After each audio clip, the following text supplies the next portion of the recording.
বিষয়টা নিয়ে টিভি সকাল থেকেই ভাবছিলাম একটা এপিসোড করব, কিন্তু সমস্ত দিনই নির্বাচন এমনভাবে ঘেঁটে দিল। নির্বাচন, বহু গোলমাল, বহু ধরনের কিছু হয়েছে।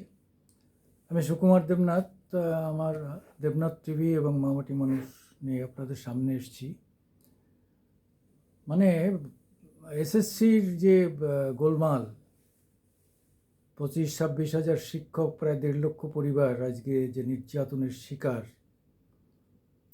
যারা রাস্তায় এখনও শুয়ে আছে এই ভয়ঙ্কর গরমে, মানে অমানসিক, মানে 700 দিনের বেশি শুয়ে আছেন, অমানসিক, এমন কোনো ভাষা নেই যা দিয়ে এটা বর্ণনা করা যায়।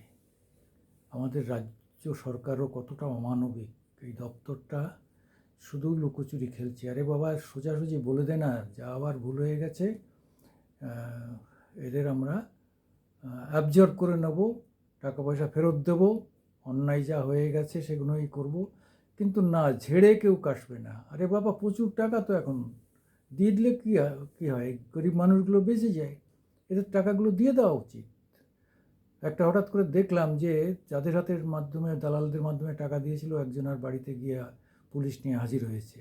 এরকম হবে যদি আজকে এই দালালদের প্রত্যেকের ঘর বাড়িতে যায় এবং তাদের কাছ থেকে তো শুনতে পাবে যে টাকাটা কোথায় জমা হয়েছে, কালীঘাটে জমা হয়েছে কার কাছে, বা অন্য কোথাও জমা হয়েছে নিজাম প্যালেসে, বা অন্য কোনো জায়গায় জমা যদি হয়ে থাকে, সেগুলো তো বেরোবে। তখন তো আরও বেকায়দায় পড়বে।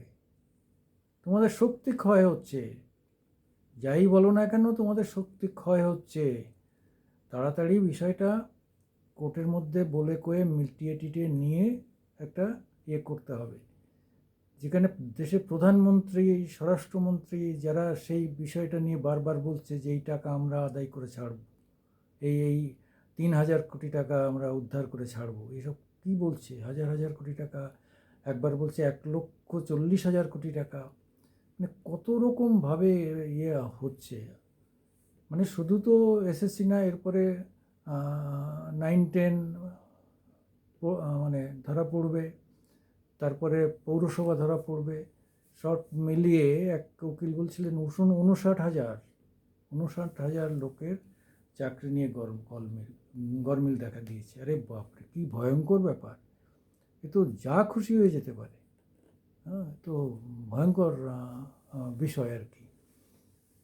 তবে এখনই এই যোগ্য শিক্ষকদের এখনই অ্যাকোমোডেট করা, যত দ্রুত সম্ভব, কোনোরূপ টালবাহানা না করে কোর্টকে বলা যে এরা সঠিক, এবং সঙ্গে সঙ্গে এদের মানে একদম রেডি করে এদের চাকরিতে ঢুকিয়ে দেওয়া এক্ষুনি।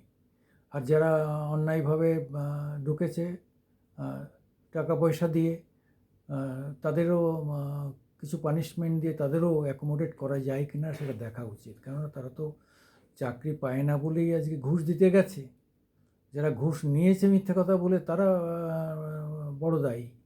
কিন্তু যে পেটের দায়ে একটা চাকরির জন্যে যে শিক্ষিত বেকার, সে টাকা দিয়েছে, ঘুষ দিয়েছে, মায়ের গয়না বেচে, বা বাপের জমি বিক্রি করে, বা ধার করে বন্ধুদের কাছ থেকে, তাদের কেন শাস্তি দেওয়া হবে? তাদেরও আপনারা দয়া করে, হে আদালত, আপনারা তাদেরও অ্যাকোমোডেট করে নিয়ে এদের একটা চাকরির ব্যবস্থা করুন। কোনোভাবেই যেন চাকরির থেকে এরা বঞ্চিত না হয়। আরে মুখ্যমন্ত্রী তো বলছেন 10 লক্ষ চাকরি আছে, তাহলে এরা এই 25-30 হাজার লোককে অ্যাকোমোডেট করা যাবে না? ভালো মন্দ যা যা করেছে করুক, কিন্তু এরা তো করেছে পেটের দায়ে। হ্যাঁ, আপনি অন্যায় বলুন, যা বলুন, পেটের দায়ে করেছে, এত বাঁচার জন্যে করেছে। কাজেই এদের সবাইকে অ্যাকোমোডেট করে এদের বাঁচান না। কোর্টকে অনুরোধ বারবার করে, এসএসসির ভুল না, শিক্ষামন্ত্রীর ভুল না, তার বোর্ডের চেয়ারম্যানের ভুল, এই ভুল ভাল সমস্ত তো পরিষ্কার হয়ে গেছে। এখন তো আর মানে পরিষ্কার হয়ে গেছে, এখন তো কোনোটা আর অস্পষ্টতা নেই। হ্যাঁ, তা আপনারা তো ধরেই ফেলেছেন কোথায় কী হচ্ছে না হচ্ছে।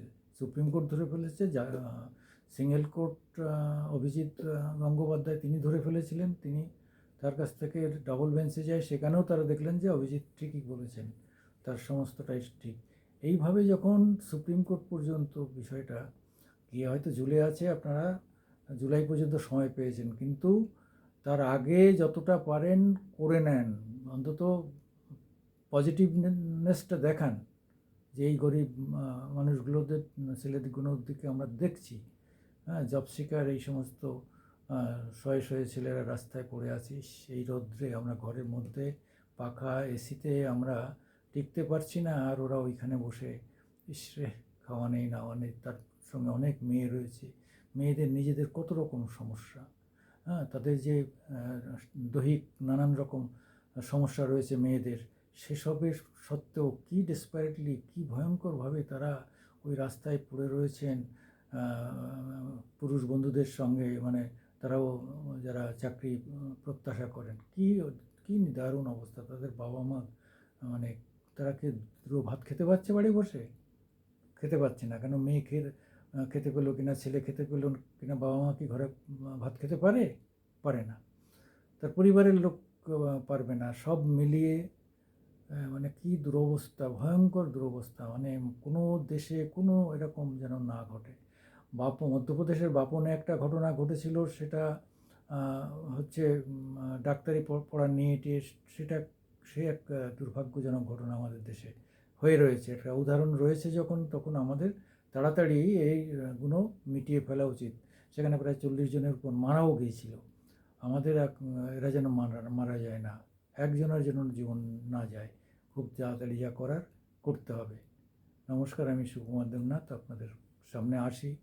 আপনাদের কাছ থেকে লাইক চাই, সাবস্ক্রাইব হওয়ার জন্য অনুরোধ করি। আপনারা ভালো লাগলে, এই বয়সেও দেখুন ইউটিউব করছি, জানি ইউটিউবে অল্প বয়সের ছেলে মেয়েরা ভালো করেন, তাদেরই মানুষ দেখতে চায়। কিন্তু আমার এই বয়সেও আমাকে খুব অনেক কথা বলার জন্যে ইউটিউবকে সাথী করতে হয়েছে। এত ভালো সাথী আর হয় না, বহু লোকের কাছে পৌঁছানো যায়। নমস্কার।